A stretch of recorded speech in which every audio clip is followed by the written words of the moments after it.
The most feared rugby team on the planet is currently a kingdom without a king, and the crown didn't just slip, it was snatched away in a boardroom coup that has sent tremors through the global game. For decades, the All Blacks coaching seat was the most secure throne in sports, a lineage of success built on continuity and internal promotion, but that legacy just hit a concrete wall. Scott Robertson, the man hailed as the messiah of New Zealand rugby, has been unceremoniously dumped just 2 years into his tenure, leaving a trail of historic losses and a fractured locker room in his wake. This isn't just another coaching change, it is a total systemic failure that has forced New Zealand rugby to admit that their entire hiring philosophy is fundamentally broken and dangerously outdated. The aura of invincibility has evaporated, replaced by a scathing internal review that paints a picture of a team in complete disarray, proving that winning Super Rugby titles doesn't guarantee you can handle the brutal, high-stakes political pressure of the international arena. Before we dive into the wreckage of this broken process and how Gregor Paul believes the silver fern can be saved, you need to stay ahead of every major move in the rugby world. Hit that subscribe button and turn on notifications because the hunt for the next All Blacks leader is going to be the biggest story of the decade. Welcome to All Sports Updates, where we bring you the raw truth behind the headlines. The autopsy of the Scott Robertson era, as detailed by veteran journalist Gregor Paul, reveals a shocking lack of what he calls the superpower required to lead the most scrutinized team in the world. While Robertson was a tactical genius with the Crusaders, he seemingly lacked the emotional intelligence and strategic maturity to navigate the complex web of stakeholders that govern the All Blacks' success. The cracks started appearing long before the record-breaking 43-10 thrashing by the Springboks in Wellington or the historic first-ever series defeat to Ireland on home soil. Paul argues that the hiring process failed because it focused too heavily on a coach's domestic trophy cabinet while ignoring their ability to manage a vast, multi-million-dollar brand and the sensitive egos of world-class athletes. Robertson's vision of being a culture coach while delegating the actual head coaching duties to his assistants created a vacuum of authority that senior players like Ardie Saviour eventually found impossible to ignore, leading to a breakdown in trust. The selection process that put Robertson in power was a radical departure from tradition, occurring during a World Cup cycle rather than after it, and that gamble has now officially backfired. New Zealand Rugby attempted to satisfy the public's thirst for razor by bypassing their usual due diligence, essentially hiring a personality rather than a proven international strategist. Gregor Paul highlights that previous successful coaches like Steve Hansen and Graham Henry brought diverse life experiences from policing and education, which gave them the mental fortitude to handle the relentless pressure of the New Zealand public. Robertson, by contrast, had only ever existed within the professional rugby bubble, leaving him ill-equipped to deal with the political maneuvers of the board or the psychological demands of a squad facing a Grand Slam tour failure. This lack of worldliness meant he struggled to communicate a clear, singular vision, often appearing desperate in the media while trying to force the return of players like Richie Mo'unga from Japanese contracts. To fix this shattered system, New Zealand Rugby is now looking to pivot toward a more rigorous, objective-based evaluation that prioritizes proven international experience over domestic dominance.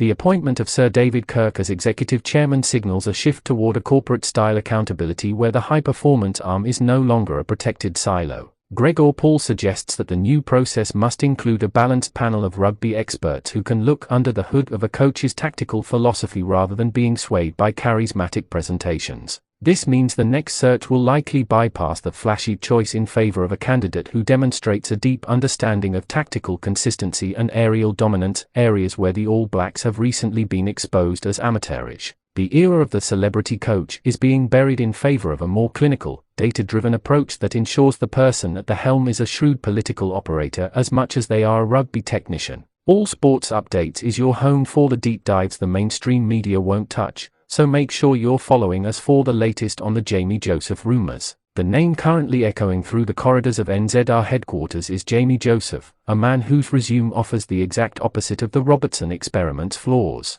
Joseph's 8-year stint with Japan proved he can build a competitive international program with limited resources, showing a level of strategic adaptability that the current All Blacks setup desperately lacks. Unlike Robertson, Joseph is known for his ruthless clarity and his ability to demand absolute standards from his players without the need for a vibe-based culture. Gregor Paul notes that Joseph's long-standing partnership with Tony Brown could provide the tactical innovation the All Blacks have lacked since their 2023 World Cup final appearance. By eyeing a coach who has already survived the fires of international rugby, NZR is admitting that they can no longer afford to treat the All Blacks role as a learning curve for emerging talent, especially with the 2027 World Cup looming like a dark cloud on the horizon. This restructuring isn't just about the head coach, it's a total overhaul of the assistant coaching roles and the power dynamic between the board and the locker room. The internal review revealed that the departure of assistants like Leon McDonald and Jason Holland was a symptom of a dysfunctional leadership structure where roles were muddled and communication was non-existent. Paul argues that the new hiring process must define the head coach as the ultimate visionary who oversees every detail, rather than a figurehead who delegates the heavy lifting to subordinates. The players' union, led by figures who have expressed deep dissatisfaction with the recent environment, is demanding a voice in how these roles are structured to ensure the culture is rooted in collective responsibility. The focus is shifting from how do we win the next game to how do we rebuild a system that produces consistent excellence, moving away from the frantic, reactionary decisions that characterized the last 2 seasons of New Zealand rugby. The stakes could not be higher for the All Blacks brand, which is currently facing a commercial and competitive crisis that threatens its status as the pinnacle of the sport.